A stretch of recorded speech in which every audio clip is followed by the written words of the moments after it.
action. What are we going to do? What are we going to do going forward so that my cousin, Mark Robinson, he's not my cousin, that he won't not be our next governor. And then we'll wrap it up right at 5:30. I'm a big believer in starting and ending on time.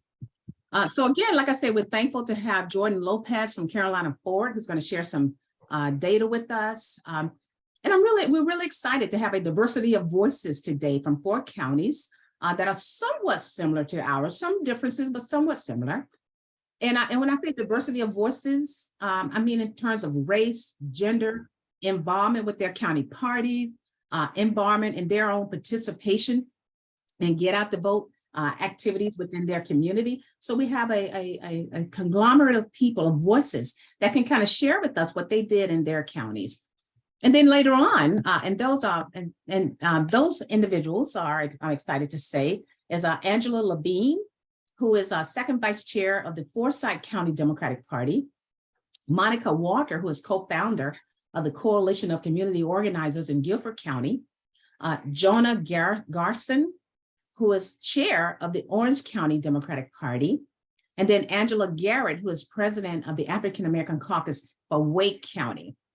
And then later on in our next steps, Dr. Amy Steele is going to jump on with us and kind of share and participate in that conversation, sharing some about her organization, the New North Carolina Project, and what they're doing and how we all can get involved, but how we all can walk away. We all going to be having that conversation together so we can walk away with, wow, what can we do as individuals and as in collaboration to make sure that we do what we need to do to turn out our voters in our counties.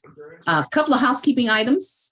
First of all, so again, for the questions that you may have, be thinking as you are participating in this conversation, as you're listening in, put those questions in the chat. And then like I said, we're going to be collecting those questions, and during our Q&A session, we're going to go through them with our guests and and get those questions answered. And I'm going to ask you to stay muted and just drop your questions in the chat. The chat is open, so communicate with each other in the chat. As you're meeting each other in the chat. Matter of fact, drop in the chat, your name and where you're from. Maybe there's maybe some people who are here from the other counties, but maybe where you from, what precinct you're in, what side of Charlotte you in, maybe an organization that you're involved with in Charlotte. But drop that in the chat so we can all get to know each other and start networking together. So as you're talking with each other, communicating with each other in the chat, exchange contact information so you can follow up with each other, because this is a community building time. And like I said, and we are recording this. I know there's been some folks who have reached out and said they couldn't participate, but they wanted to make sure that we were recording and we will be sending that out later. And so without further ado, let's dive right in. And I'm going to go ahead and pop this over to Jordan to get started with us and share some data with us. So Jordan, you're up first. And thank you so much for coming, Jordan. We really appreciate it. Well, thank you for having me. Let me pull mine up now. There. That's why if you need to take down my slides, you can. Oh, okay. Alrighty, can everybody see my screen? Yes. Alrighty, cool. Let's clean up a couple more things here. All right, well, thank you again, Janice, for that introduction. My name is Jordan Lopez. Again, I'm a policy fellow with Carolina Forward, excuse me. Carolina Forward is a nonpartisan, nonprofit policy organization that seeks to conduct research, conduct polling, particularly around progressive ideas and policies, and communicate that information with interested candidates, groups and organizations, and really everybody, because we believe everybody can benefit from just learning more information. That's always a good thing. So like Janice said, here to just share some information about North Carolina's turnout in the 2022 midterms. This will be pretty conversational, as we said a couple of times throughout the intro, so jump right into it if my screen will work. There we go. So before we get into it, we're here to talk about urban counties, particularly urban counties, but I wanted to lay a baseline. This map created by David Rayner at the News and Observer shows turnout from across the state. Turnout was lower across the state compared to 2018 anyway, but particularly in the Sandhills, out east, and then right here in Mecklenburg County, we had pretty low turnout rates as compared to say Chatham County, or if you look up in the northwest of the state, I believe that's Allegheny County or Yancey County, right outside of Buncombe, had pretty great turnout rates, but Mecklenburg lagged behind. There are 100 counties, and I believe Mecklenburg was ranked 93rd in turnout, which is pretty disappointing considering we're the second largest county in the state. So as a resident of Mecklenburg, definitely interested in hearing some of the strategies that other counties pursued this year or during the midterm elections this year. But just wanted to put this out here first to kind of lay a baseline for what turnout was like across the state. Now, jumping into the biggest counties, to our two largest counties, and starting with the bad news first, kind of like to get that out of the way. Mecklenburg County did have a 45% turnout rate, which is 6 percentage points lower than it was in 2018. It's lower, that much we know, but you see the biggest differences in minority voters. I didn't include, and you won't see this on, you will on one data point, but I didn't include white voters, particularly because their turnout rates, if they didn't stay the same, they increased. So white voters turned out. It was the minority communities that unfortunately didn't engage this time around. So Black voters in Mecklenburg County turned out at 38%, which is down from 47 in 2018. Hispanic voters 26, and Asian voters at 35%. Both of those are down. And what you'll see as I go through here is that general trend continues throughout Wake County, Orange County, Durham, Forsyth. Minority communities unfortunately didn't get out the vote. In Wake County, the county that Mecklenburg is steady chasing, trying to catch up in their turnout rate, 56% turnout among Black voters. It was 45%, among Hispanic voters 34%, and Asians at 47%. You'll see the numbers in parentheses beside each of them. They're down from 2018, and whether it was the communities didn't feel they were engaged, the candidates didn't come to the communities, or they didn't feel pulled to the polls for a particular reason to vote. You see it across the state. They just didn't. In Durham, 53% turnout. In Orange County, they had 60% turnout. And Jonah, that, kudos to you, because that's up 1% from 2018.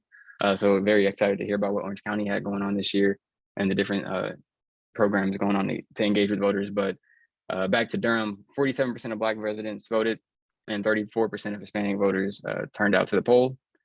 And then I wanted to make a note that in Republican turnout statewide, I believe went from 54% to like 54.8. So it increased statewide, but then Democratic turnout statewide decreased. And that happened in plenty of, in actually every county on here that happened. And I made a note for Durham and Orange County, but 60%, in 2018, 60% of Democrats turned out. And in I might have just said that backwards. In 2018, 60% of Democrats turned out, and in 2022, only 57% did. While Republicans, they brought their vote share up from 52 to 54. And in Orange County, Democrats, they voted at the same rate, 66% in 2018 and 2022. So no problems there, but Republicans made gains, and they increased their vote share from 51% to 55% in 2022. Moving over to Forsyth and Guilford counties. Both counties have 50% turnout rates, so just about half of their eligible voters cast a ballot. 42% of Black voters in Forsyth County voted. 23% of Hispanic voters and 37% of Asian voters in Forsyth County turned out. Down in Guilford, or over in Guilford, I guess I should say, 41% of Black voters turned out, 26% of Hispanic voters did, and 33% of Asian voters turned out. Again, in every county, minority voters saw decreased turnout rates. So there is definitely an alarm bell ringing as far as how candidates are engaging with minority communities. So actually, I'm going to be moving through mine. I'm under time, I'm realizing, but some of the takeaways that I have from reviewing the data and just looking through the election results turnout data, Mecklenburg County has got to figure out a better way to engage with minority voters. White voters, they turned out, and minority voters just didn't. And in a midterm year with an open Senate seat on the line, hundreds of votes here, hundreds of votes there could make a difference. There was a quote from a Republican strategist, and actually I saw this in the same article that I'll get to in a second, that said if Mecklenburg County achieves similar, not the same, but just similar turnout rates as Wake County, statewide elections would be hard, if not impossible, to win for Republicans. So it speaks to how many votes we're leaving out on the table here in Mecklenburg County, and we've got to figure out a better way to engage. Sherry Beasley, a Black woman running for U.S. Senate, you would think would attract more minority voters to at the very least be open to the conversation. But whether or not her campaign engaged with those communities effectively or not is still to be seen, or I guess can be seen. It unfortunately wasn't there. I know we're focusing on urban counties, but I work in rural counties, so I wanted to just give a quick nod to rural. If Democrats want to remain competitive in statewide elections, got to either build or rebuild the party infrastructure in Eastern North Carolina. We have a gubernatorial election in 2024, state council of state elections in 2024, and all of those are going to be hard, if not impossible, to win if we don't engage in rural communities, particularly in Eastern North Carolina, where there are a lot of minority voters, some minority majority communities, Democratic voters who either don't vote or who are Democratic minded and don't vote at all, but we can engage with them if we engage with the right message and with the right candidates. And then lastly, I will leave you with, and I'm not going to read the whole quote, but just one piece in particular. GOP turnout ranged from 60 to 66% in 40 counties and fell below 50% in just 5 counties. Now, there are plenty of counties across the state that are overwhelmingly Republican, but I think this goes to show, and one more thing, Democratic turnout fell below 50% in 40 counties.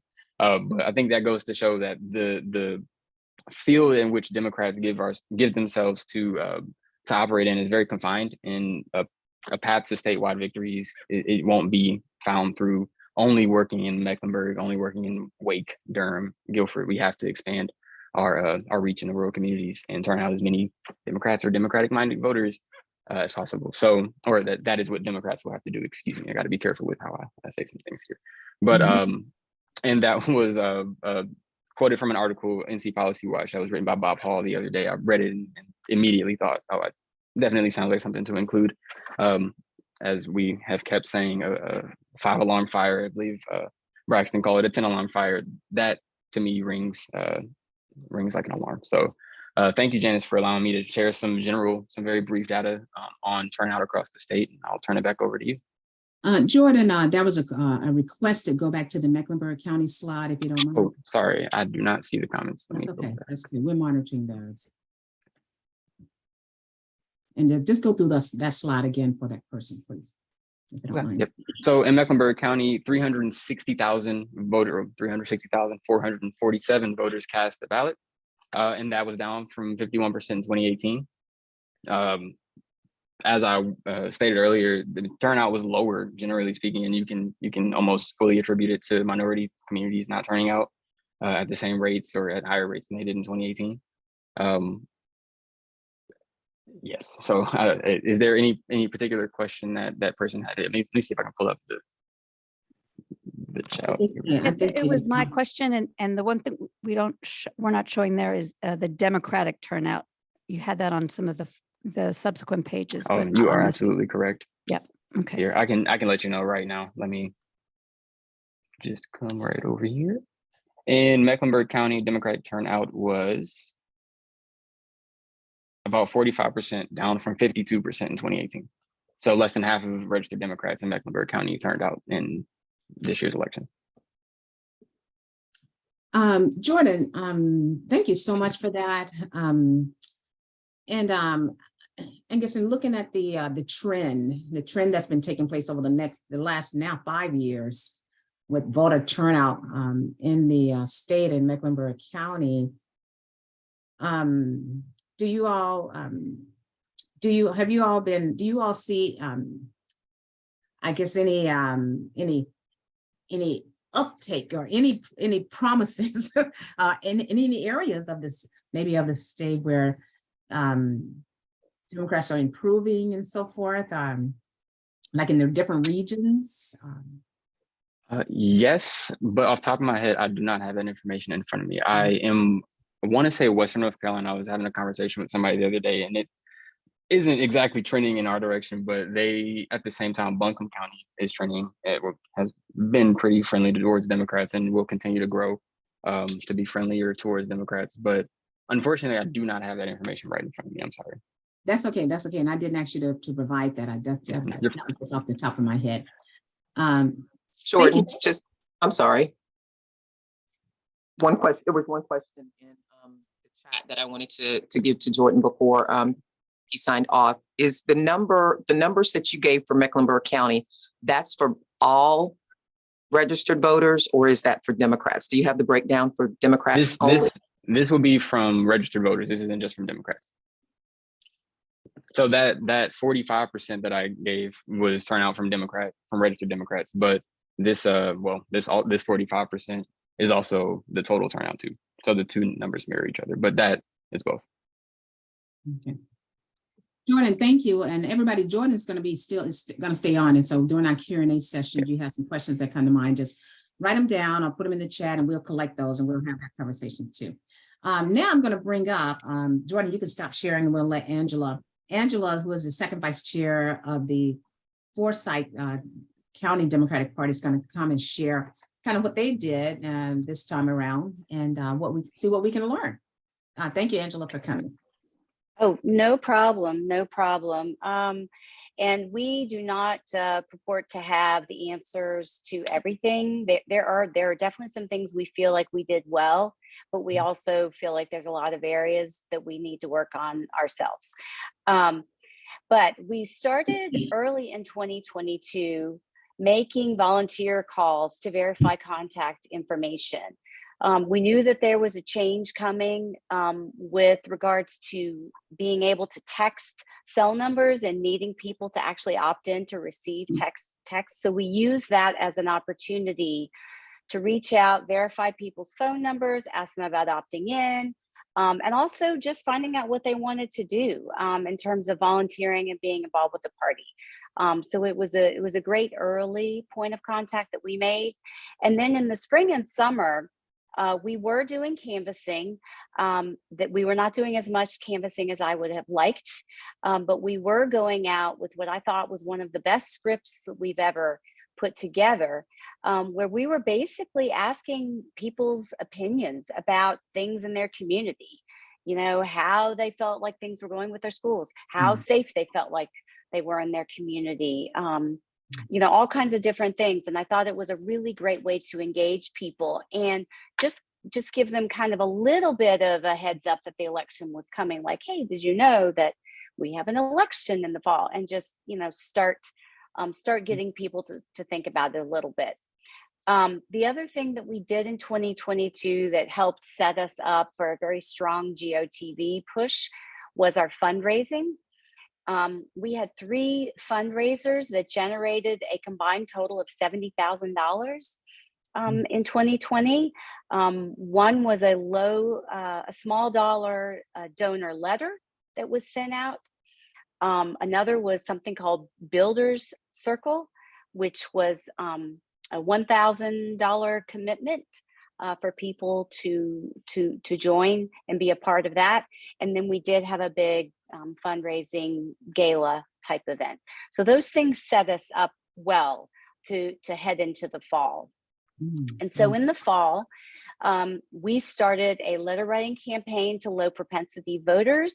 We had a templated letter that had a section that people could customize with why they vote or why they think it's important to be a voter. And we had volunteers sending out about 6,000 of those letters. And then starting in October, we did GOTV lit drops. We had used door hanger bags for the 2020 election, and we found it worked so well. We had some on hand and we went back to that again. We had our own voter guide that we had put together, but it also gave all the candidates an opportunity to include literature in the bags. Precincts could include literature for the bags that they were dropping in their precincts. And we ended up getting information to 55,000 doors in basically about less than a month and a half. And these were Dems and Dem-leaning unaffiliates, because we have made the commitment in our county that we are not just talking to Democrats. We need to be talking to the unaffiliates that support Democrat candidates as well. We also did do some texting and some phone banking, but I would say our lit drop was primarily the way that we were reaching a lot of our voters. And I thought I would take just a quick second to show you our voter guide. And hopefully the screen's going to change and you all can see it. It's something we were quite proud of because we had the funding.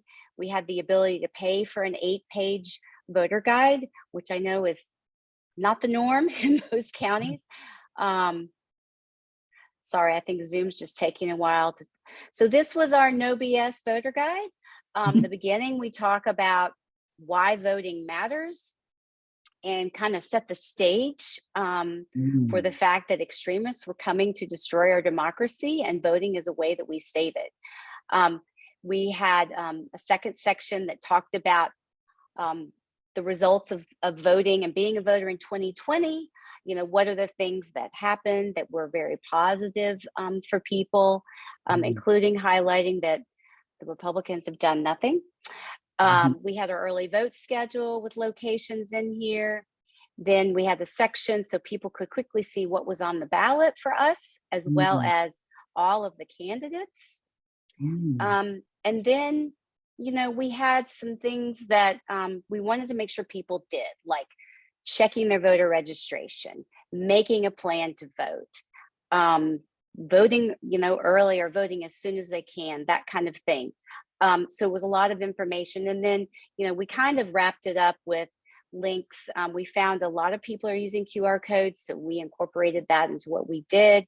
And we had a lot of great information that people could access, you know, very, very quickly, as well as how to get a ride to the poll if you needed a ride and that sort of thing. So, so that was pretty much what our voter guide was. And I'm happy to share that if anybody wants to take a look at that. Finally, early voting and election day, we had an extensive poll greeting operation. We had been recruiting poll greeters by phone, text, and email starting early September. We were able to effectively cover all 12 of our early voting sites with poll greeting throughout all the days of early voting. And we taught our poll greeters, as we did in 2020, to do vote tripling. So they were asking folks to text 3 friends and remind them to vote as they were coming out of the polls. And we found that to be very effective. As I mentioned earlier, we did have a ride to the polls operation that we promoted in various communities. We did our lit drops all the way through early voting. Because we had funding, we were able to do paid lit drops in some areas where we did not have volunteers to actually go into those communities and get the literature on doors. And then finally on election day, we had 69 target sites that the state had told us were high priority election day voting sites based on Democrat and minority vote turnout. And we made sure that we were staffing those sites with greeters.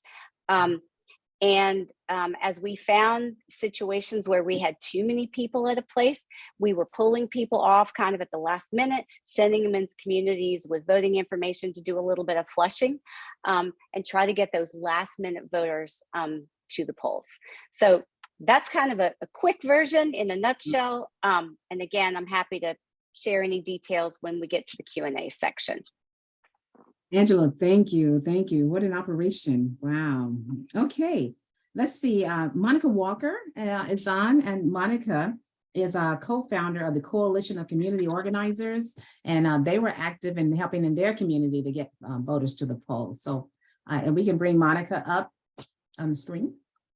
I'm going to see also, Janice, if I can be as successful sharing. Okay, all A righty. few of the things. I don't know if you Okay. guys can see that, and I don't know how. Yes, we can see it. Unfortunately, to isolate too, but pretty much the same as was just reported. We are a coalition of community organizers and organizations, and I'll tell you what that means. I'm actually also one of the co-founders of the Guilford Anti-Racist Alliance, and so we've done 20 years of work around also locating and helping people to understand the impact of race on everything and our systemic and institutional outcomes, as well as, more importantly than anything else, even our elections. So it was real interesting to hear Jordan talk about that turnout, what that has come to mean in terms of how people of color are turning out to the polls and or not. And so a lot of what we were doing, and the reason I isolated this one slide, got several here, but we also know that the way that we significantly energize people to get involved with an election is the more local you make it, because very often we are told that people show up in significant numbers always when there's the presidential election. We have a much tougher time energizing people to get out and actually cast their votes in some of what are considered to be the smaller or the local elections. So a lot of what we did was to educate people around how important, what are the things that when we're voting for city council members, what are the things that they manage, and that in fact that in many ways that they are accountable and responsible for to the general populace. We looked at the county commission, we looked at the school boards, but I want to isolate specifically the school boards, because if you were paying attention, what we know happened across the country is that the school boards have been targeted. And when we look at the conservative extreme right, largely what they set out to do, and were very intentional in terms of development and organizing, was to go after school boards in a variety of different ways. In fact, that have not stopped with just the election, but continue even as we right now are gearing up to look at the 2024 election. And that is that, we had these book bans, we had the whole issue trumped up hype around CRT and all of that. So we had to do a lot of educating, because we had a lot of people that didn't know what that meant and what that was about, including people who were part of the hype, the people who were out at school board meetings, who were attacking school board leaders as well as school leaders. And so a lot of our organizing had to be around deeply trying to educate people how important it was at the level of our local elections. I have one slide there, but protecting school board seats. Now, here's the thing I like to say, if I said nothing else today, is that as I have paid attention to school board elections across the country, there were in some places a lot of losses, and in other places people were able to maintain. I sit here today, totally gratified that I can report that here in Guilford County, we were able to maintain a majority of the seats that we had. And Monica, can you make your slide a little bigger?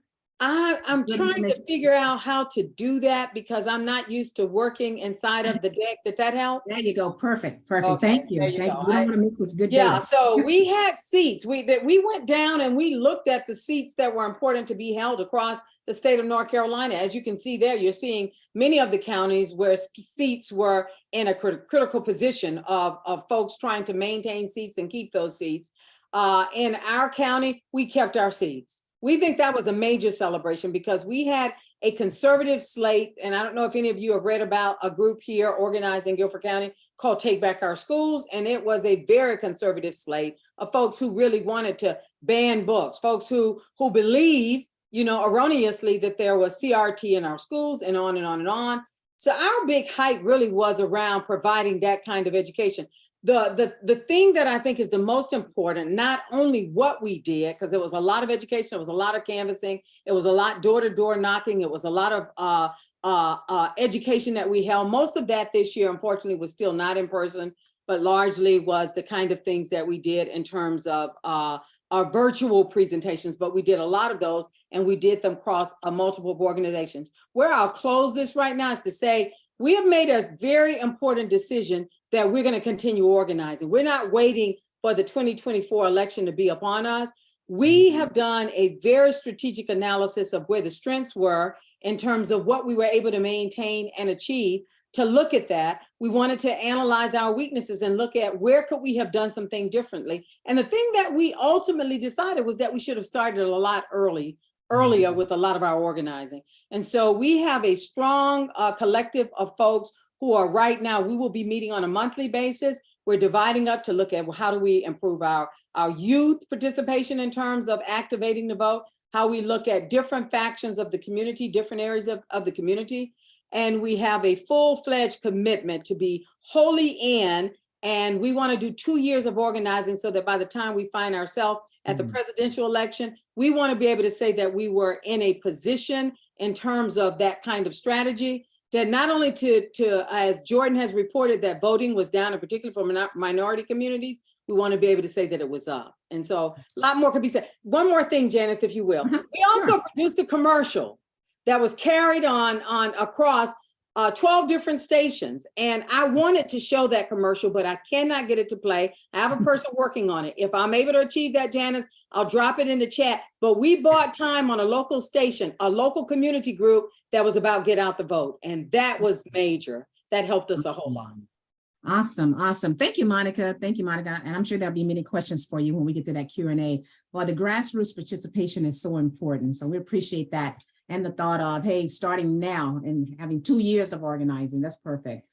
Jonah Garson. Jonah, am I pronouncing your name correctly? Garson, you got it, Janice. Okay, all right. And Jonah is chair of the Orange County Democratic Parties. So Jonah, go ahead and share with us what you guys did Well, there. thank you. I'm very happy to be here. Thanks for inviting me. And I don't have a fancy slide presentation, That's okay. but I do have the link that I provided, which has, we have an algorithm generated by our data team that auto polls all the Board of Elections data broken down by demography. And you can see our Orange Dems turnout report that we'll be presenting tomorrow at our county executive committee meeting. So a few notes up front. Number one, we have the same racial turnout disparities in Orange County that are seen across the state. So while we are proud of moving turnout above 2018, it's nothing too much to crow about. I mean, number one, folks should keep in mind there was not a competitive United States Senate seat on the ballot in 2018. And two, we have the same racial turnout disparities that are seen across the state. Number two, Orange County is a very blue county, but we are not a big blue county. We have nothing on the scale, the organizing scale of a MEC, right? And so I just wanted to add that caveat to what I'm about to say as well. The biggest things that have allowed Orange Dems to be successful are structural and how we've structured a party to suit our needs. We have a fourth vice chair. We created an alternative plan of organization to bring more people into the leadership fold, all with defined roles. Our first vice chair, my first vice chair, Phyllis Porty Ascott, former head of the Northern Orange Black Voters Alliance, is my effective co-chair. We split center stage. We have both stables of responsibility, and we are a sort of top executive team of two from totally different corners of the county and rooted in different communities in our county. That was all intentional. In Orange County, we have a very aggressive voter turnout operation that involves door-to-door canvassing. And we knocked 30,000 doors this cycle, which was, I think, around the same as Buncombe in terms of doors per capita, and having most doors per capita. And we really held ourselves accountable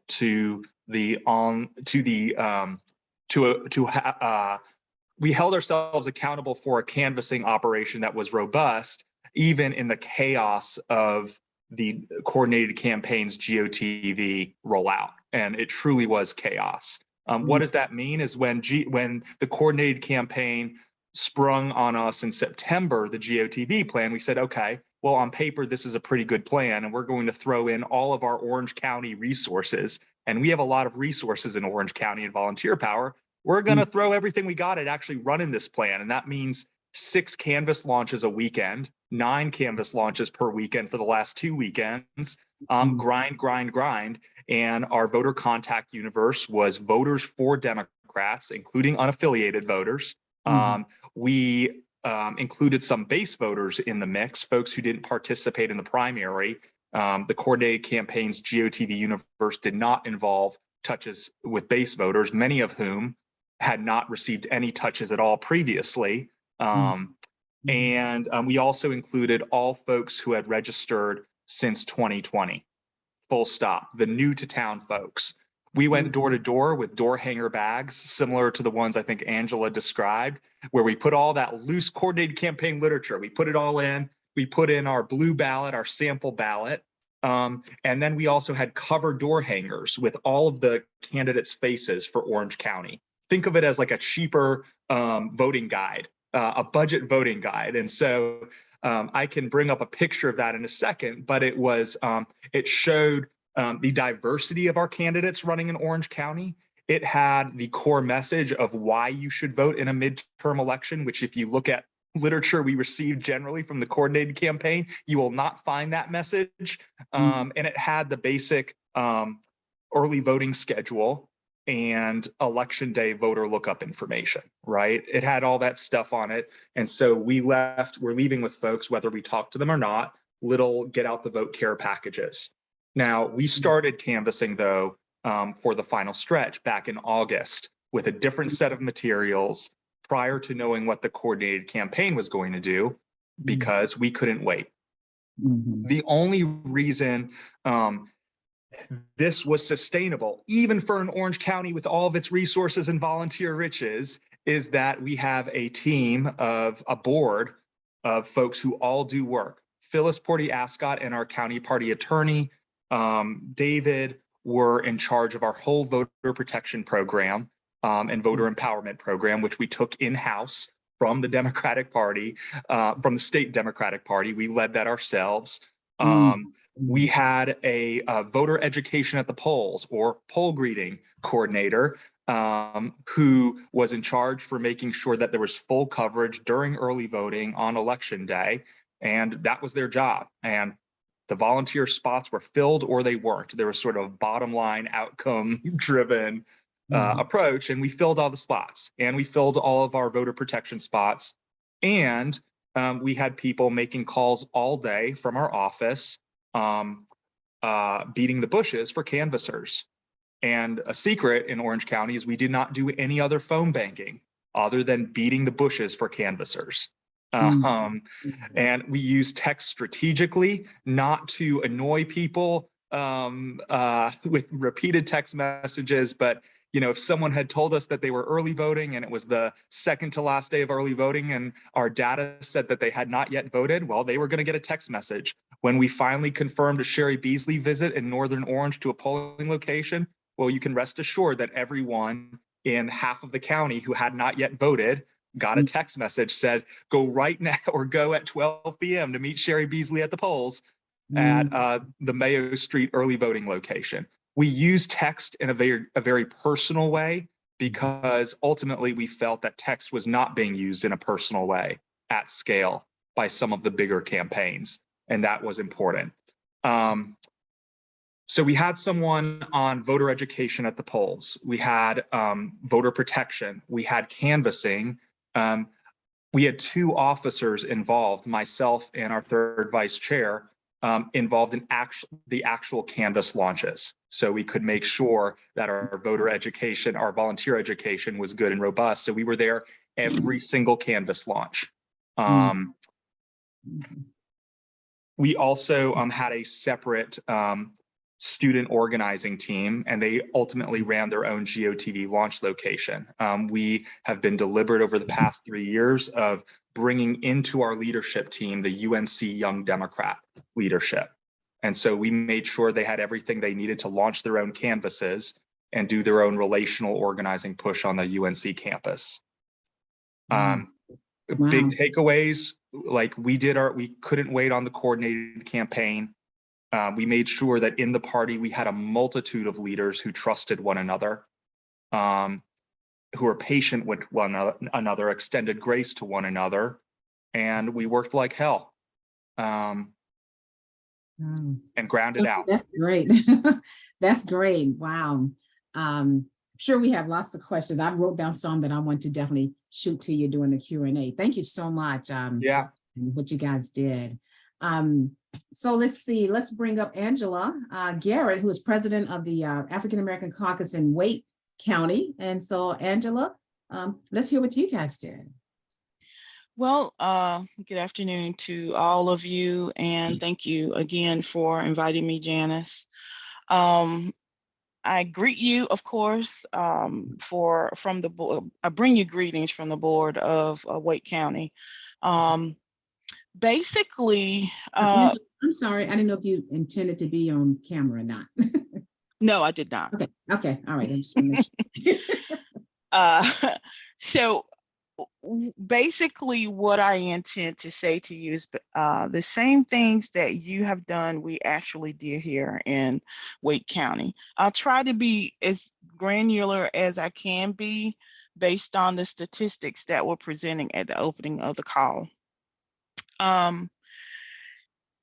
We here focus a lot on precinct organization in advance of the elections. So that was something we started out, I think they started it in 2019, 2020.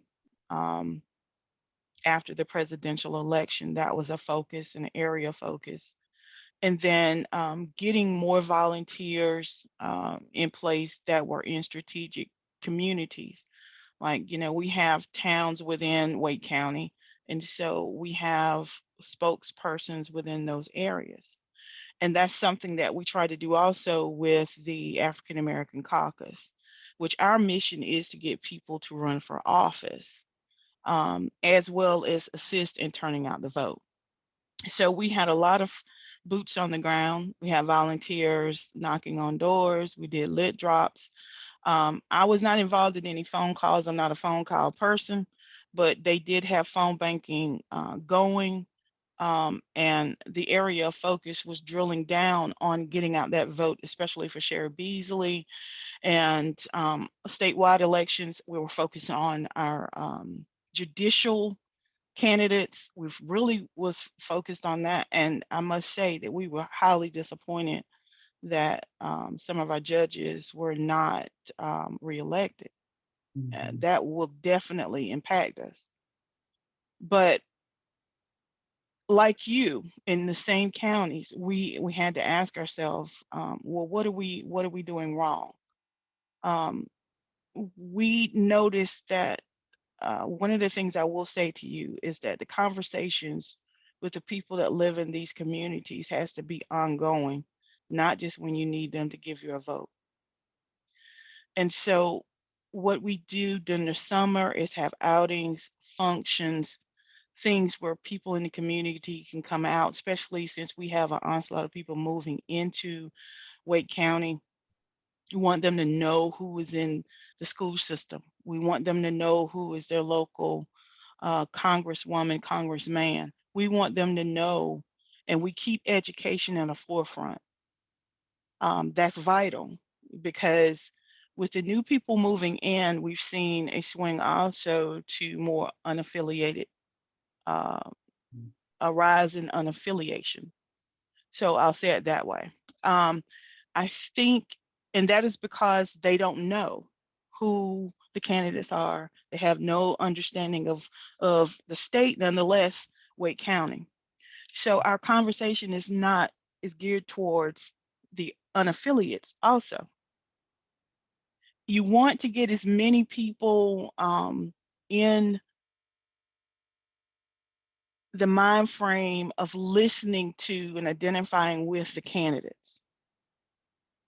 So we urge the candidates to be more humanize themselves. You know, if you understand what I mean by that, let me give you an example. Let's go all the way back to the Barack. Barack humanized himself.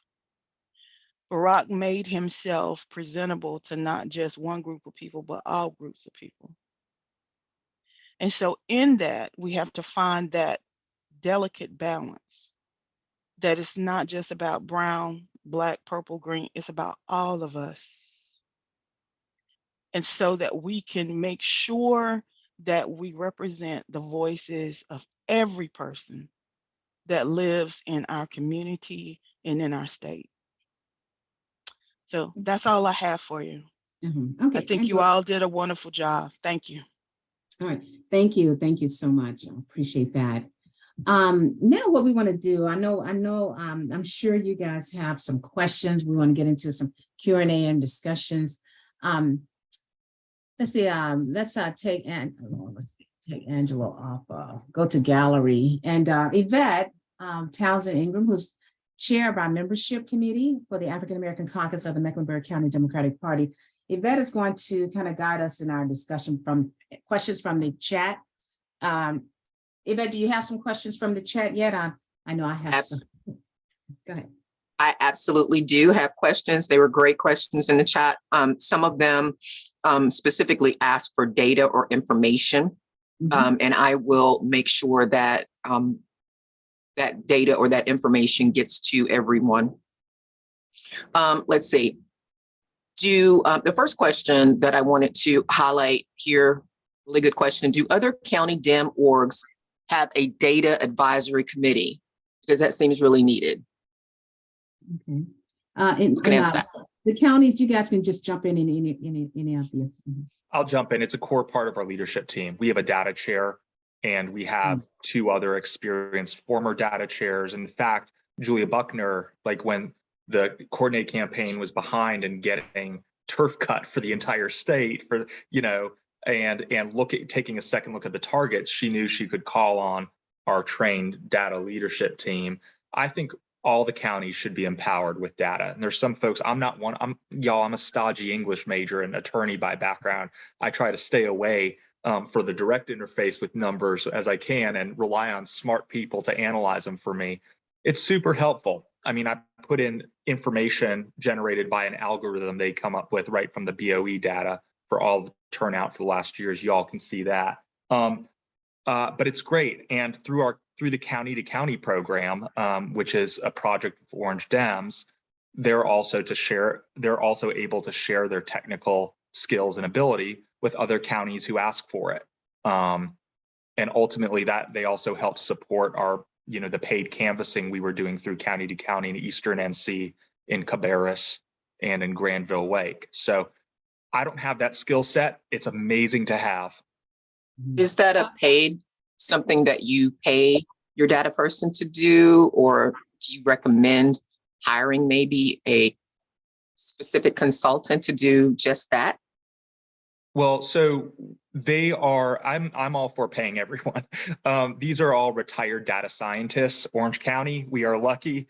And these are all volunteers. I think theoretically it's something that a well-paid state party data director, I think it should be a part of their core stable of responsibilities is to empower counties to interface with data directly and to provide data tools. So my 2 cents there. Yeah, I would jump in and say to that, Jonah, too, and in response to Tom Bowers, that what helped us significantly was that when I say that we're a coalition of organizers and community organizations, is that we partnered with Carolina Federation, which is Guilford for All here locally in our county. We worked in collaboration with them. And so while we don't have independently the funding or the backing to be able to do that, we're looking at it in the future of what we do, but we were able to garner the support and the information that we needed. And so, Tom, in answer to your question, we utilized Minivan as we were going door to door. That helped a lot, but I'm going to tell you what was important to us that was lacking with Minivan is we didn't set up the data taking, whatever you want to call it, the formula. We would want to know a lot more about race, how different communities, Latinx communities are responding as differently than Black communities, as differently than white communities.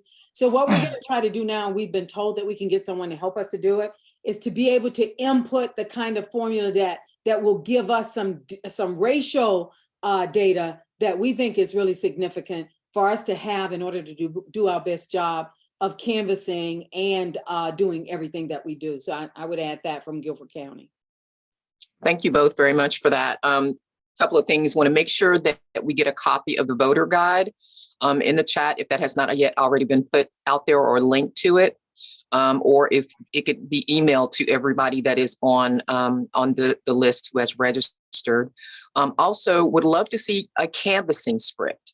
There's some ask for that, as well as the article, Bob Hall's article. I think was it Jordan who talked about Bob Hall's article? Let's see. Have any of the counties carried out deep canvassing to find out what issues are most important in underperforming precincts? And how do we find out what will drive voters to turn out? Or is that relegated to candidate campaigns running for seats? It's a good question. Do I need to repeat it? Does everybody understand the question? Deep canvassing.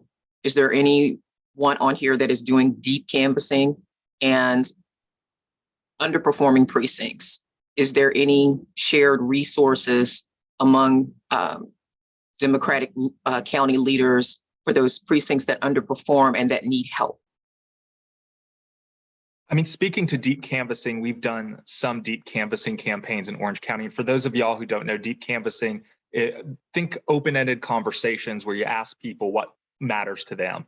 And it is much more of a give and take. You record down their priorities. You take good notes. It is slower canvassing. It is great canvassing to do earlier than the GOTV period.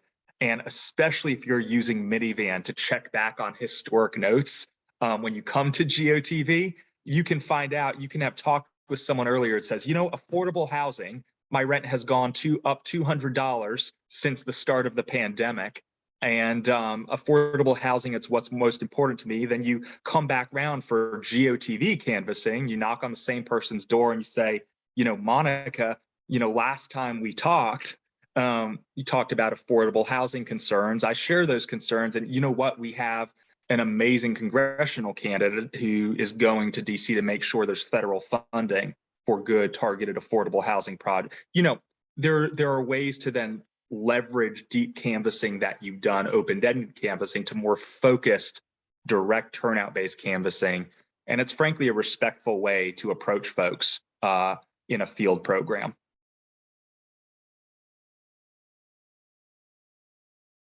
Thank you very much for that. I'm gonna have one more question and then I'll go to John Lingle. I see your hand up.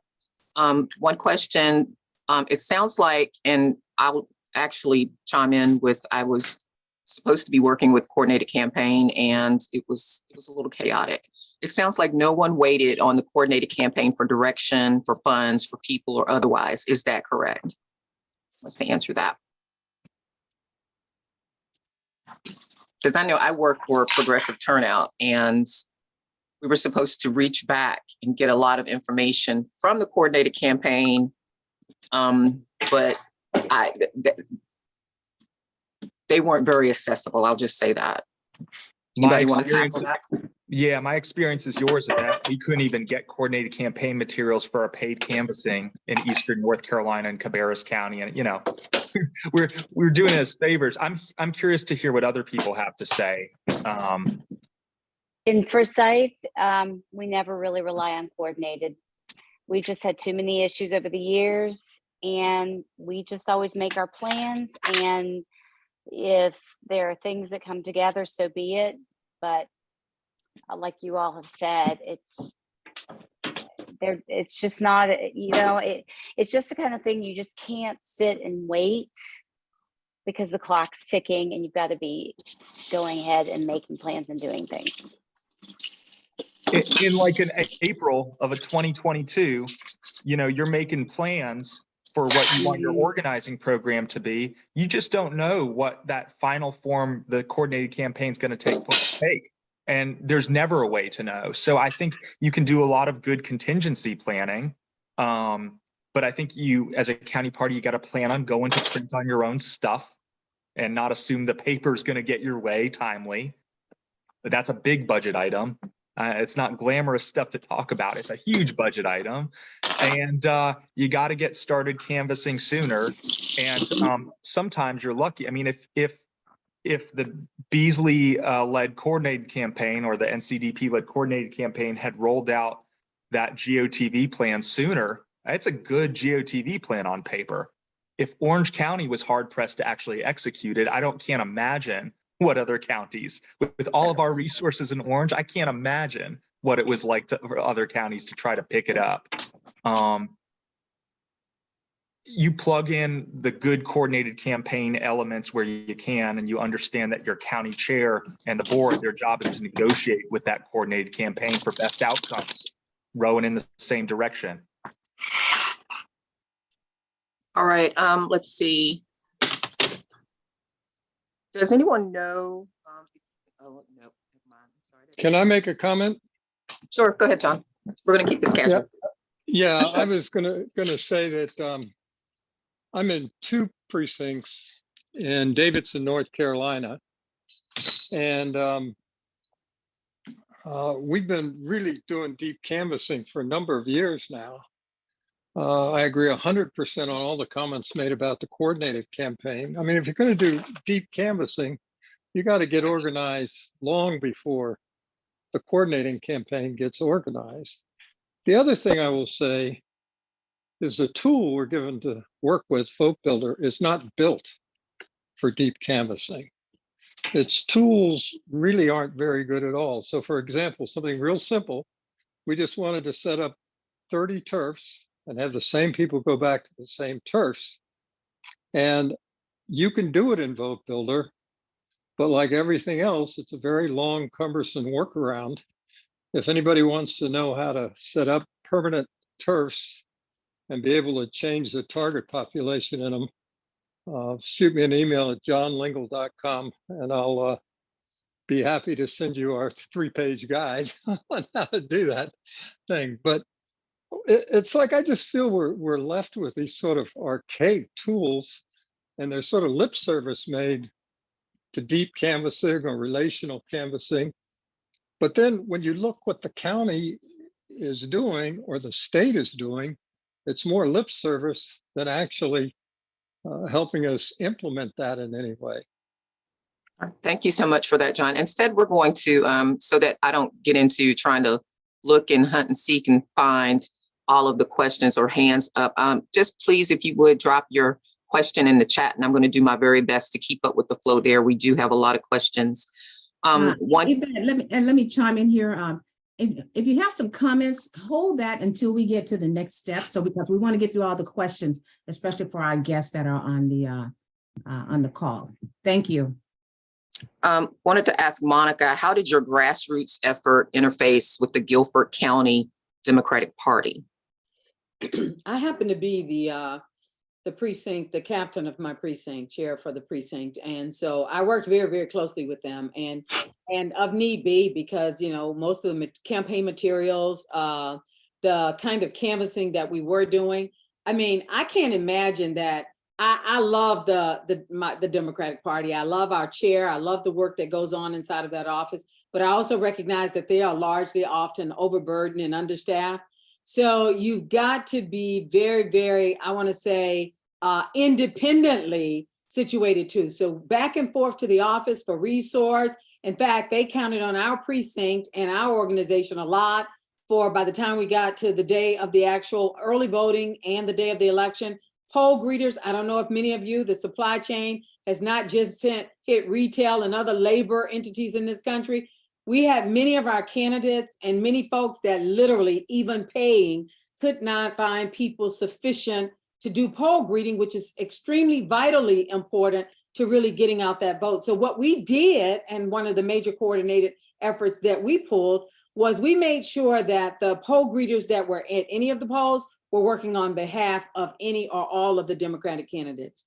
And so we came up with measures that serve the larger effort rather than just being myopically focused on just the one candidate or one issue. And so, yes, we worked very well and very strategically with our county Democratic Party office. Okay. And Angela, from WCDP, what types of community events did your AAC group hold in the county? A lot of the community events were focused around precinct organization. And then we would have tables set up at festivals that may have occurred in the community. We would have outings paying for the dinners of members that would come out.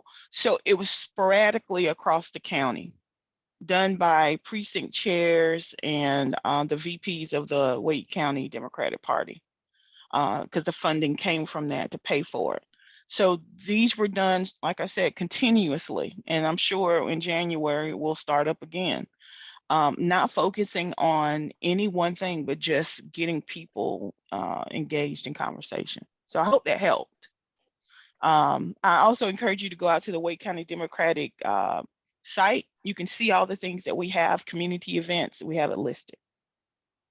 And for Angela, the other Angela, FCDP, how did you all distribute your voter guide to the community at large? That's a good question.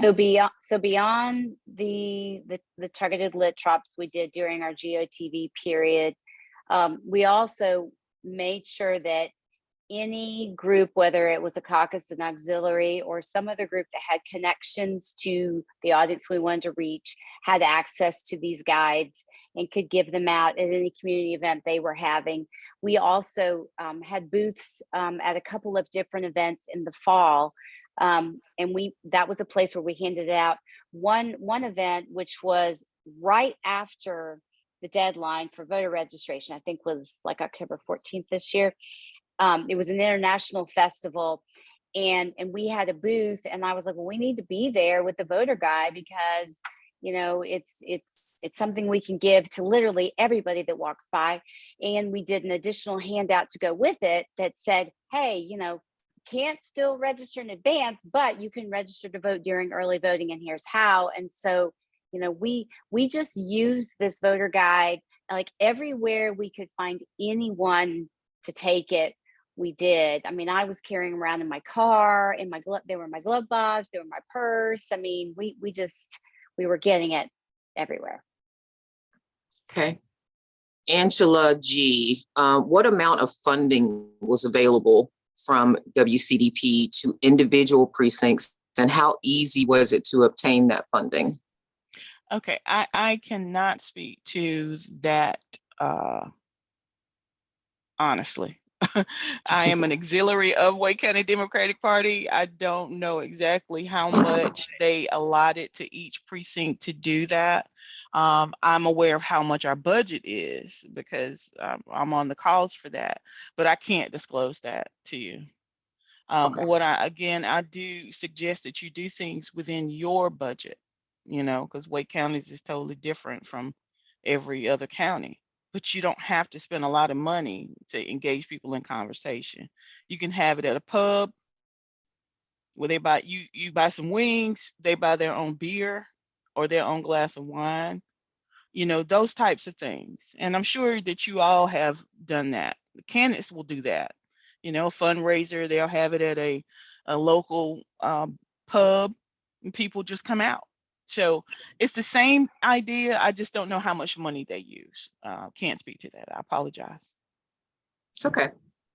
Okay, so how did you use social media as a strategy? And do you find it effective? We all know that canvassing is, of course, the most effective, but how did you use social media in your outreach strategies? Anybody can answer that. Everybody can answer that. Okay, great. I'll just say that canvassing we did use because that's our go-to tool to know who we are targeting in the community.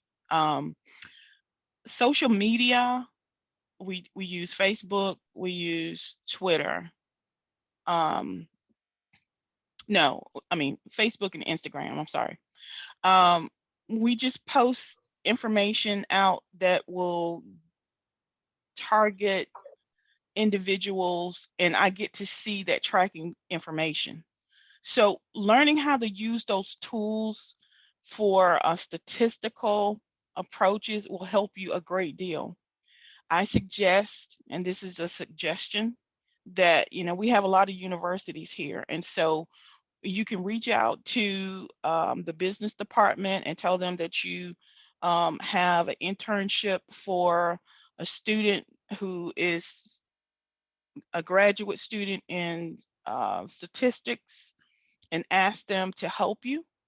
And you'll give them a stipend, or you'll give them a letter of how many hours they need, blah, blah, blah, for towards community service. Now, that's just a suggestion because we did that in Wake County. We had an intern that was a high school graduate that specialized in a lot of the social media platforms.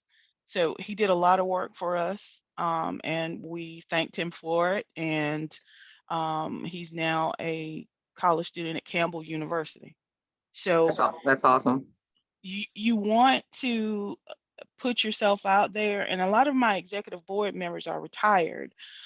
So they're able to do other things in the community, and they have that reach where we can go back and say, hey, we want to give back. Try to do those as well. Don't, as they say, cut your nose off to spite your face. Always use whatever's there, the simplest tool that doesn't require you to go in deep pockets, just, Yeah. that's my suggestion. So Yvette, someone else. Yvette, can Go I ahead. add on to that? Sure. And this isn't really something that the party did, but this is something that my local advocacy group did in attempts to get our school board members elected, which we were very successful at.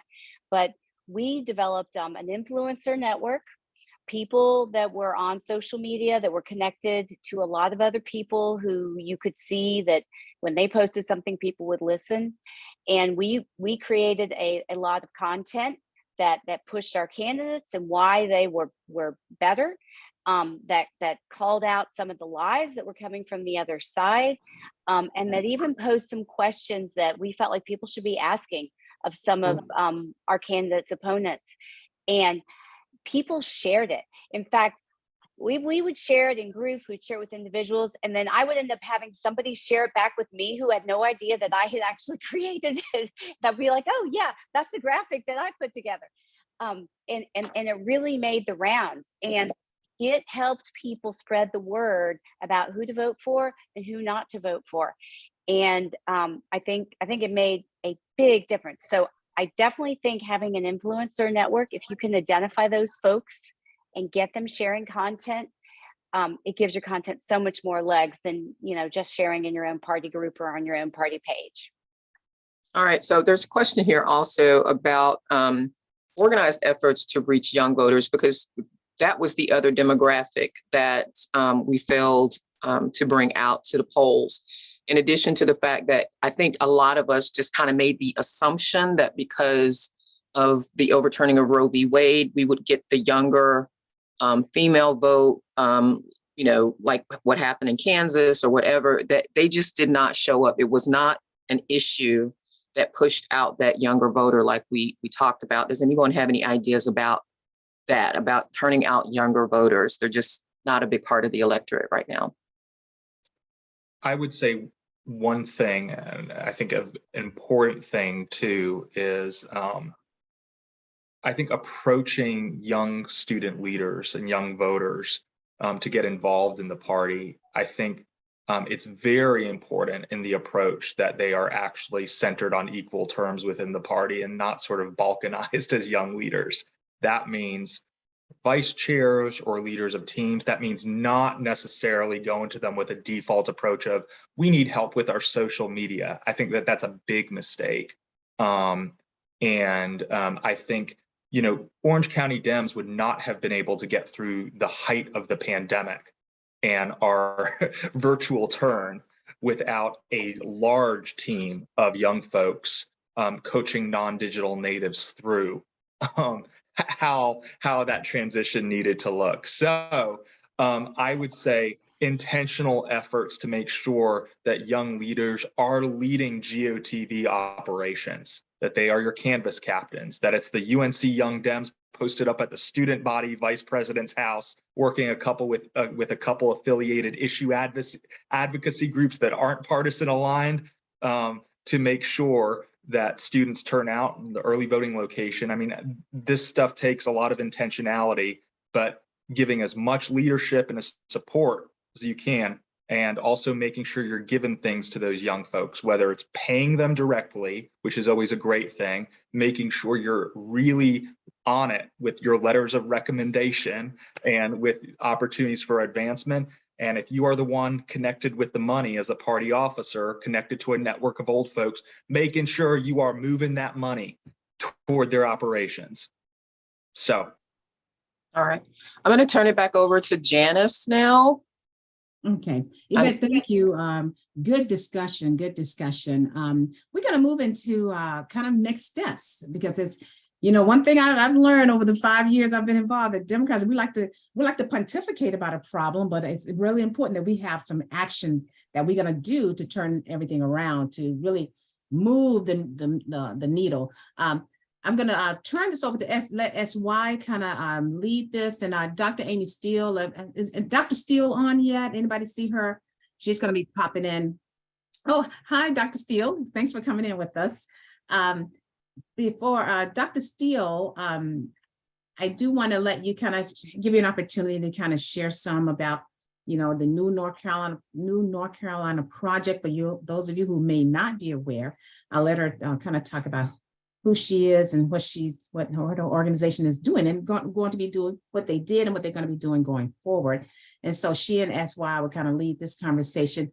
Tanya, I saw your hand up and we'll let you chime in. Greg, I see your hand up too. And so as we get into this phase, we'll have some open discussion. So let's start with Dr. Steele, and SY, I know you are on too, right? Okay, Amy, go for it. Thank you so much for being here with us. Okay, absolutely. Thank you all so much. It's good to see some friends and some friendlies out there. So thank you for having me on this Sunday afternoon. I'm just coming back from church, a funeral, and a church meeting. So it has been quite a day, but I'm excited to be here with you all.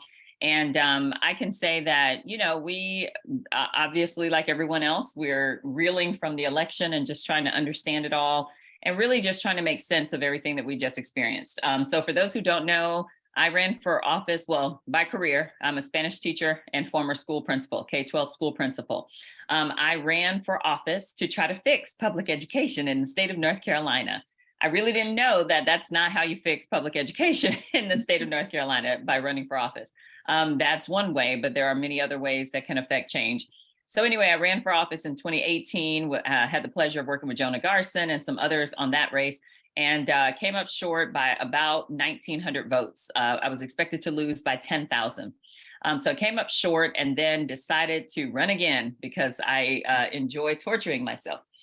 So I ran again and raised a good amount of money, but of course we were in the time of COVID. And what I realized was that people still needed to hear from us.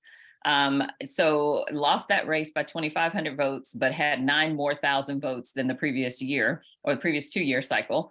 And it really just dawned on me that we have a connection problem. Like after, you know, candidates run for office, they leave the area, people get used to seeing them, and then all of a sudden they don't see them anymore. And so, you know, there was a big gap, like a big gap in voter contact in general. And it seemed to happen during, like, in between elections. And I noticed that between my 18 and 20 run. So I was completely ready to walk away from politics and not do this again, because, you know, there comes a point where you realize if it's not working, just stop. So I was going to stop. And it occurred to me after the January 5th, 2021, right? Yeah, that's when the two amazing senators from Georgia won. And then January 6th, we know what happened on that day. And then January 9th, I had a conversation with a very influential Black woman here in North Carolina politics named Kara Hollingsworth. And from my conversation with her, along with all of the amazing things I was hearing out of Georgia, I got super inspired to learn more about what Stacey Abrams did, Kendra Cotton, Nsé Ufot, and so many other leaders down in Georgia. So I decided to start the New North Carolina Project about 3 to 5 months later, did a lot of research and really started to understand the demographics of what was happening in our state. In 2020, we had over 1 million people who just people of color who just did not show up to vote, and some of them were unregistered. And I saw that as an opportunity to really step in and say, okay, what can we do with those 1 million people to keep them engaged? So we looked at registering voters that were not, or registering people who were unregistered. And we also looked at engagement. Initially, we started off with a very high goal of trying to register a ton of people. Well, when you look at the way our system works, our voting registration system online looks nothing like Georgia. As a matter of fact, it's probably one of the worst in the nation to have to go through so many steps online just to register to vote. So that was one thing. The second thing was we have so many antiquated systems in our state just to get through some Board of Election type things. And I found it to be very, very troubling. And also just it provided blocks to our team. So we shifted away from that and we shifted more toward just the engagement of people of color who were already registered to vote. So that's what we focused on this cycle. We spent 2021 and 2022 building our teams and really just laying the groundwork for what we were actually going to do, which is to engage in communities of color year round around issues that are important to the communities. So overall, we have so much more work to do, but we did accomplish a lot. During the 2022 cycle, we were able to knock 60,000 doors and contact 60,000 people, or at least attempt 60,000 people. And that's huge for a new organization just getting started out the gate first year. We made over almost 2 million text messages, over 130,000 phone calls, or dials rather, 130,000 dials, more than 12,000 postcards. And we had a strategically targeted Black male voter outreach program in Eastern North Carolina in partnership with Black Male Voter Project. Now, we had some incredible partners, including Common Cause, Poder NC, oh goodness, Field Team 6. Every time I start naming people, I forget people, but we had some incredible partnerships. But the particular project that I was speaking about from a digital perspective is the Black Male Voter Project. We had over 1 million views and engagements on our social media connected to the Black Male Voter Project. The reason why that's important is because we invested in a community that typically receives divestment. It doesn't have the amount of investment that's necessary to really make an impact. And so working with partners like Black Male Voter Project really helped us to understand, what do Black males want to hear about, what's important to them, and how should we be targeting that community? So those are just some of the outreach strategies we used. As we move forward, we have narrowed down our engagement focus, but we have not changed our targets. We are still focusing on voters of color, which means AAPI, Asian American Pacific Islander, Black, Native American, Indigenous, and Latinx. So our focus is on ensuring we do enough from an outreach perspective to engage those 4 audiences. So that was a mouthful of 4 minutes. I will take any questions, or Janice, if you want me to talk about anything else, I would love to do that as well. Okay, let's see. Any questions for Amy before we go on to some more talking about next steps? And come off mute if you have a question for her. And then Tanya, I'll give you a chance to kind of come in and jump into if you have another question, a different question. I also dropped the Black Male Project link in the chat because that is just very interesting. I love that. Okay. Amy, thank you so much. And so we look forward to working with you guys here in Mecklenburg County and across the state. You know, all of the counties do. Thank you so much. I have a question for Amy. Okay, great. My name is Ron Berry. Obama had a program that we have 1,500 to 2,000 barbershops in Mecklenburg County. That's including beauty shops, of course. Did you have any kind of program to touch those barbershops? So the short answer is no. We would love to have a program that targets barbershops. I know Cynthia just raised her hand with the New Rural Project. They did have a Barbershops and Conversations program in the areas where she works, in the rural areas and also Mecklenburg County. So I'll let her speak to that. But one of the things that we have seen in general is that we have to organize differently. So it's on our list, Ron, to be honest with you. So are food trucks and beauty shops and braiding salons and other non-traditional places where we, need to organize. Food trucks particularly, because when food trucks get involved and someone says, oh, I'm going to be in a certain place, automatically they have a following. That's a form of organizing. And that's the type of non-traditional organizing that the New North Carolina Project wants to do. Currently with our staff of like 14 or 15, we are focused on what are our next steps around the issues that I just talked about. And the biggest thing that we're focusing on is economic mobility. So barbershops, beauty shops, small business owners, especially people of color business owners, will be a huge part of making sure we organize around those issues. And so thank you for that. Well, I know I don't have to tell you, but the key concern in going to barbershops is them thinking the only election is the presidential election. That part. And they don't think about the water and the roads and the electrical grid and all of that are controlled a lot of times by the local politicians. So midterms, they don't turn out. They just don't Okay. turn out. Thank you, Ron. I'm gonna, Cynthia, did you want to talk about real briefly about your barbershop? Has a great barbershop program in down in the counties that she's covering. And I thank you, Janice, and I'm going to be very brief. If someone could drop in, I'm actually driving from Union County Barbershop Conversation. That's the only reason I raised my hand. So New Rural Project, and that's newruralproject.org. If you'd like more information or to follow us on any of our social media platforms.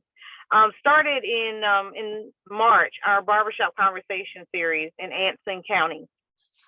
And the approach, similar to what Amy was speaking about with the new North Carolina project, is we are focused on those folks who are not the ones that campaigns reach out to.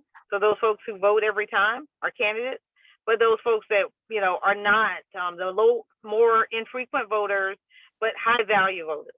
And so at that end, we started our barbershop conversation in Anson County. We work from Union out to Robinson County, our organization. And we engaged up to 20 men on a 4-week series. And we moved to Scotland County about 3 months later, doing the same kind of thing. It's a 4-week series about the issues and conversations that Black men can care about. Entrepreneurship, crime and the justice system, getting second chances. We also provide education and connection with local elected officials, what is on your ballot beyond presidential year, but also what are ways for you to be engaged beyond voting.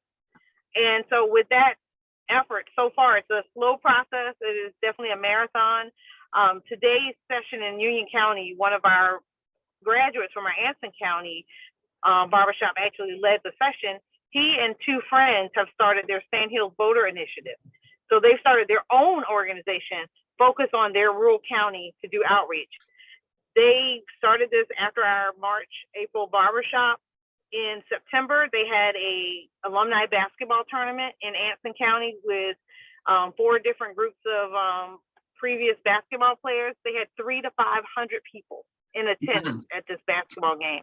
And New Rural Project, You Can Vote, other organizations, we were in the lobby, registering voters, talking about the upcoming election. So creating, space where there's an entertainment that gathers a large audience, but then adding on civic information. 2 of our people, last thing I'll say, in our Scotland barbershop series, as Mr. Berry was talking about beyond voting, we had one session, and a month later, 2 of our barbershop participants, one in their 20s, one in their 30s, had joined their planning and zoning board. One had joined their tourism board for their town. And so what we're trying to do is embed that civic engagement beyond voting, but also ensuring that the folks who are talking about it are people that are the peers of the people, those 18 to 40-year-old folks who are the folks that aren't voting, as we would need them to be to help secure our democracy. That's great. Cynthia, thank you so much. And thank you for jumping on with us tonight too. Tanya, you had a question earlier, and I know Greg and then Pam, and so we're coming up on time real quick. So let's keep it brief, please, if we can. Okay. I wanted to talk a little bit and follow up and ask a question around some of the data strategies that we're talking about here. And I just want to set up in terms of context, because here in Mecklenburg County, precinct chairs have to rely on Vote Builder. And my concern is that for a precinct like mine, there are issues around residency tenure, the effect of the pandemic, and the accuracy of the data. I just don't have a lot of confidence. In fact, I ran a 2018 on people that voted in the primary in 2018, trying to see and get some data on voters that were motivated.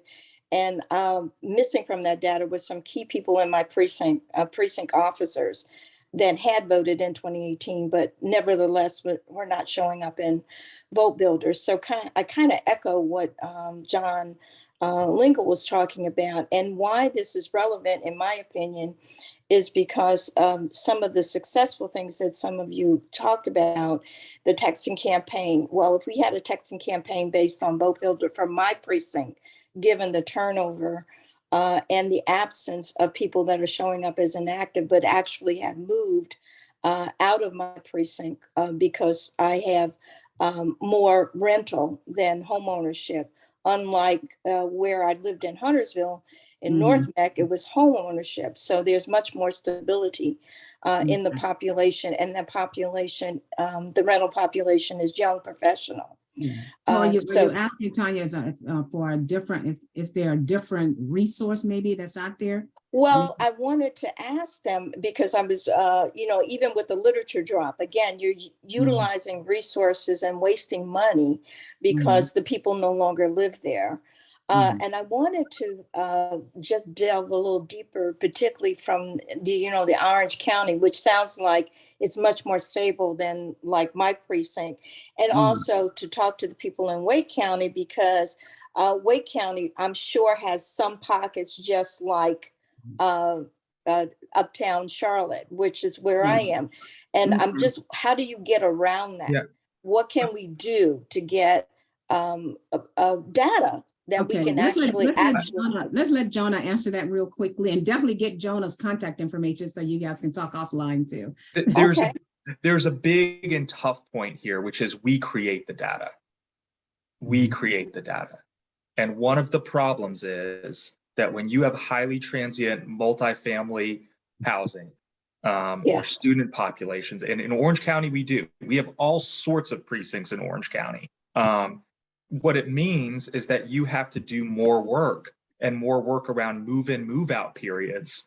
And what happens, and this is a common problem, Tanya, it's one we face ourselves. What happens when you take a fall off, say in 2023, and don't knock the doors of multifamily apartment complex X off the Beltline? Well, your data gets worse.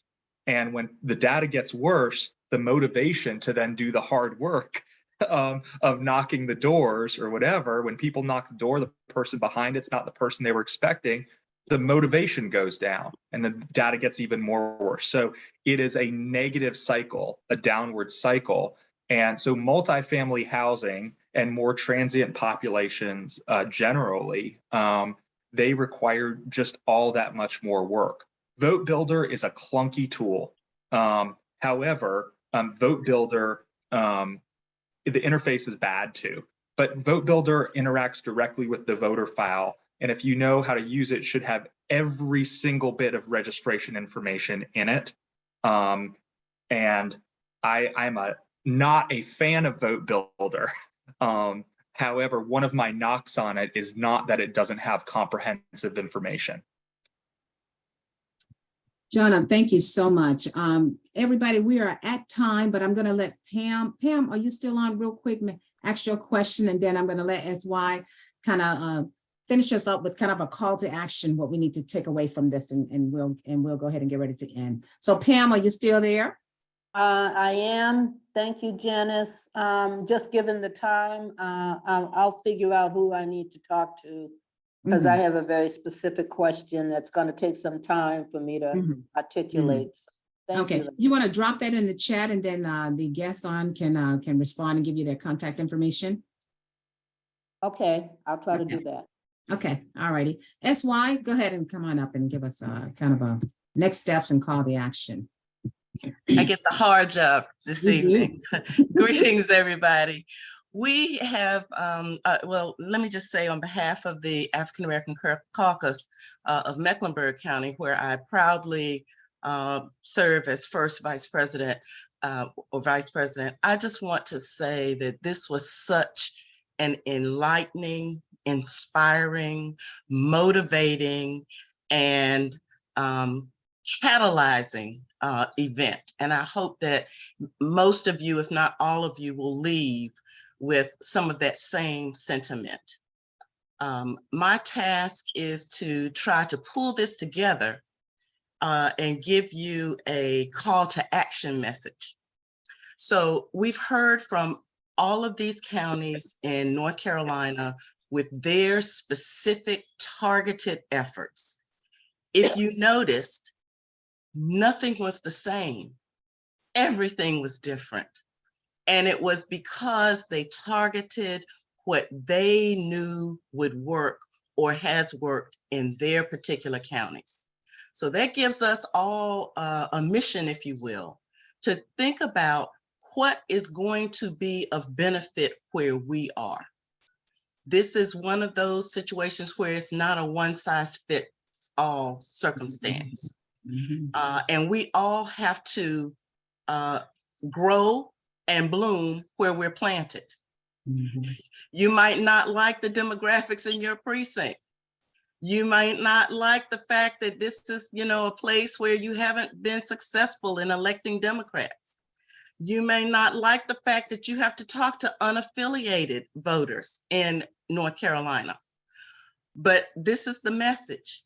You've got to go out and do what's going to be best for your precinct, for your county, for this state, and subsequently for the country. So I am going to ask you, is your go bag ready? Is your go bag ready? I'm pretty sure that most of you on this call know what a go bag is. Just in case you don't know, people who have to respond to crises, people who have to engage in the work of law enforcement, and they get a call, and within a certain amount of time, they got to be ready to go. That go bag has to be packed and ready. So my analogy tonight is Harriet Tubman and the Underground Railroad. Harriet Tubman was an enslaved woman in the 1800s. Her brothers devised a plan to escape. Harriet didn't flinch. Her go bag was ready. She left. And subsequent to her leaving, she made sure to make plans to go back to Maryland to help others escape. She was on a mission. Harriet's first mission back to Maryland after escaping and experiencing freedom, her first mission back was to get her husband, who did not have his go bag ready when she left the first time. When Harriet returned to get her husband, he had married another woman and his go bag still was not ready. She was not undaunted. She made arrangements with others who were ready, and the mission was carried out and was successful. Harriet did this 13 times. At least 70 people reached freedom, escaped enslavement, because one, there was an extremely qualified and capable conductor for the Underground Railroad, but also because their go bags were ready. So my question to you tonight is your go bag ready? Do you have a message? Do you have the tools, the resources that you need to take advantage of so that you can develop that message in speaking to others in your community, in your precinct? Do you have the contact information for the people that you hope to reach? When you're meeting someone new, do you have that most valuable item in your pocket, that smartphone, so that you can capture their information, their contact information? And guess what? You don't have to go to Vote Builder for that. You can text them, you can call them. Do you have a plan of action for today, tomorrow, next month, the next 6 months? Have you worked with other people? Have you thought about collaborating with your adjacent precincts your adjacent communities?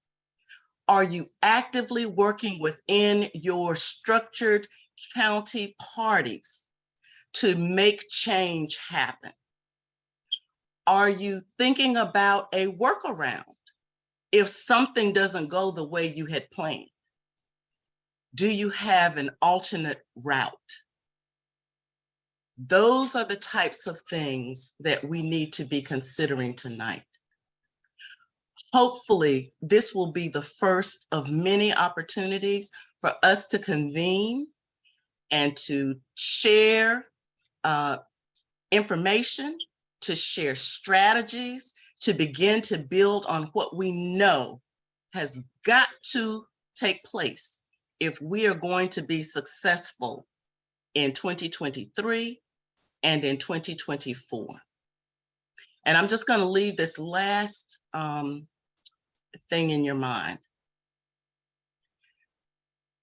Messaging is extremely important. Just like candidate recruitment and selection and preparation is important. If you are working on a particular person that you think would be ideal, and they have that fire in the belly to proceed, think about, why are they running? And why should they get your vote? When you talk to candidates and you're thinking, oh, this is a perfect person, ask those two questions, because guess what? That's what the person in the barbershop, on the corner at the deli, at the garage working on your car, out in the community, in the schoolhouse, down the street at the not the Board of Elections, down the street at the bank.